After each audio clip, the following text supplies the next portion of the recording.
ख्वातीनो हजरात को मेरा सलाम।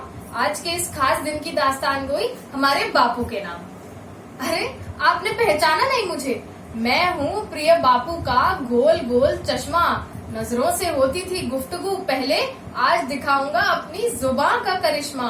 शब्दों के समंदर में हम गोते लगाएंगे, कुछ पुरानी कुछ नई बातें कह जाएंगे। तो चलिए शुरू करते हैं। पोरबंदर नाम के इलाके में जन्मा एक आदमी 3 बंदरों की मदद से भारत को सब कुछ सिखा गया। ये 3 बंदर जो किसी फ्यूजी गुरुजी की बापू को भेंट थे, आजकल बहुत शरारती हो गए हैं। पहला बंदर जिसने अपनी आंख बंद कर रखी है, जाहिर है वह कुछ बुरा नहीं देखता, यानी भ्रष्टाचारी, बेरोजगार, धर्म के नाम पर हिंसा, शिक्षा का बाजारीकरण वगैरह वगैरह उसे कुछ दिखाई नहीं देता। वह तो सारा दिन स्पॉटिफाई पर सुनता है। जानते हैं कौन सा गाना?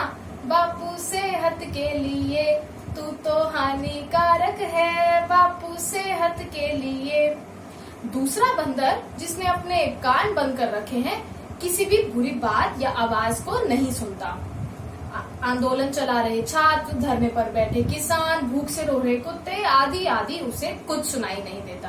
वह सारा दिन मिस्टर बीन देखता है और साथ ही मिस्टर बीन को अपनी जिंदगी फेसबुक, ट्विटर और इंस्टाग्राम पर फॉलो भी करता है। आप तो जानते ही है ना, मिस्टर बीन जैसे कलाकार भारत में नहीं पाए जाते। आखिर कला और संस्कृति तो हमें विदेश से ही सीखनी है। तीसरा और सबसे खास बंदर जिसने अपना मुंह बंद कर रखा है, जाहिर है वह किसी बुरी बात को नहीं कहता। चाहे आप स्कूल कॉलेज की फीस बढ़ाएं या महंगाई, भूखों की कतारें या कोरोना के केस, वह अपना चुप रहने का सिद्धांत कभी नहीं छोड़ेगा। क्यों? क्योंकि वह कभी कोई बुरी बात नहीं कहता। अगर हम गांधी जी के बचपन की बात करें तो शायद बहुत कम लोग ये बात जानते हैं कि गांधी जी अपनी स्कूली शिक्षा के दौरान तेज गेंदबाज भी थे। रंजीत सिंह, जिनके नाम से रणजी ट्रॉफी खेली जाती है, उन्होंने अपने एक साथी बल्लेबाज को चिट्ठी लिखकर गांधी जी से सावधान रहने को भी कहा था। अब आप बस इतना समझ लीजिए कि अगर आज गांधी जी जिंदा होते तो आईपीएल के सितारे माने जाते, क्योंकि असली टैलेंट की कद्र तो वही होती है। माफ कीजिएगा, कोई आया है। हाँ जी पत्रकार बाबू, आइए आइए। हाँ बैठिए बैठिए, कहिए। अच्छा तस्वीर लेनी है? हाँ लीजिए। अरे अरे रुकिए, पर ये भी तो बताइए कि कहाँ छापेंगे? क्या? कूड़ेदान की दीवार पर? देखिए, कूड़ेदान की दीवार पर आप हमारी तस्वीर बनाकर हम दोनों हस्तियों का अपमान कर रहे हैं। ये नहीं चलेगा, बिल्कुल भी नहीं चलेगा। ऊपर से ऑर्डर है। ठीक है, ले लीजिए। रुकिए, साइड पोज देंगे हम। ठीक है, अब आप जा सकते हैं। और मत जाइएगा अपना कैमरा लेकर दोबारा। नहीं नहीं कुछ नहीं, आप जाइए। हाँ तो मैं कहाँ था? अरे किस सोच में पड़ गए आप? चश्मा हूँ, नाक पर ही रहूंगा। आजकल आपकी नाक पर मिस्टर मास्क भी सवार है ना? मिस्टर मास्क, आपको मेरी 32 नजरों का सलाम। आजकल आप हमारी जान बने हुए हैं। खैर, गांधी जी की जिंदगी से जुड़ा एक और अहम किस्सा मैं आपको सुनाता हूँ। आजादी के संघर्ष के दौरान महाशय चरखे और बीबी सूद के विवाह के बाद जब उनकी बेटी हुई तो बापू के आशीर्वाद से उसका नाम खादी रखा गया। कहा जाने लगा कि खादी जैसी बेटियां भारत की बढ़ती अर्थव्यवस्था का अहम हिस्सा बनेंगी और हमारे देश की बेटियों का हाल तो किसी से छुपा नहीं है। मेरे कहने का मतलब है, बचपन में शायद आप जानते नहीं होंगे कि बापू नाटक देखकर भी बड़ी बड़ी सीख ले लेते थे। तो एक मर्तबा हुआ यूं कि जब वे 8 साल के थे, एक नाटिका देखने गए जिसका नाम था राजा हरिश्चंद्र। बस उसके बाद से ही बापू ने सत्य की आराधना करने की ठान ली।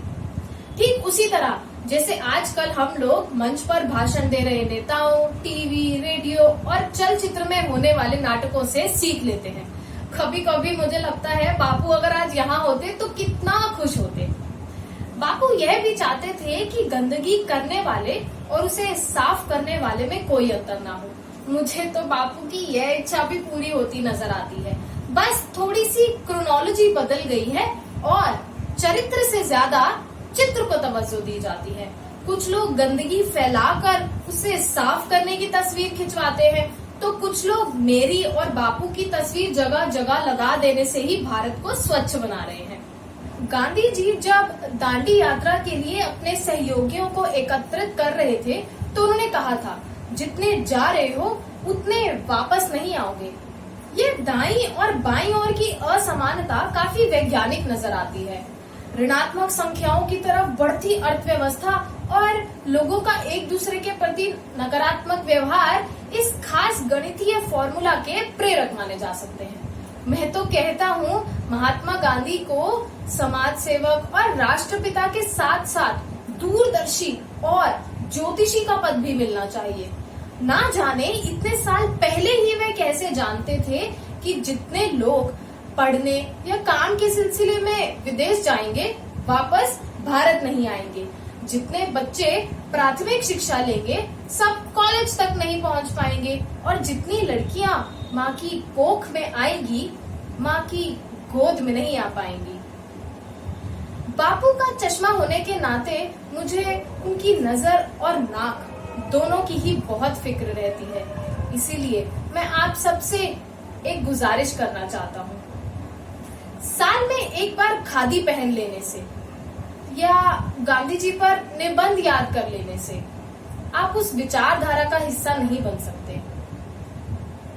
हमें गुसलखानों, शहरों, गांव, सड़कों और देश की भौतिक सफाई के साथ साथ विचारों, आदर्शों और संस्कृति में से भी रूढ़िवादी गंदगी को निकालकर बाहर फेंकना होगा। तभी शायद हम आज के इस दिन को मनाने के भी हकदार होंगे। खुदा का फजल हो और आपका आज का दिन अच्छा गुजरे। शुक्रिया।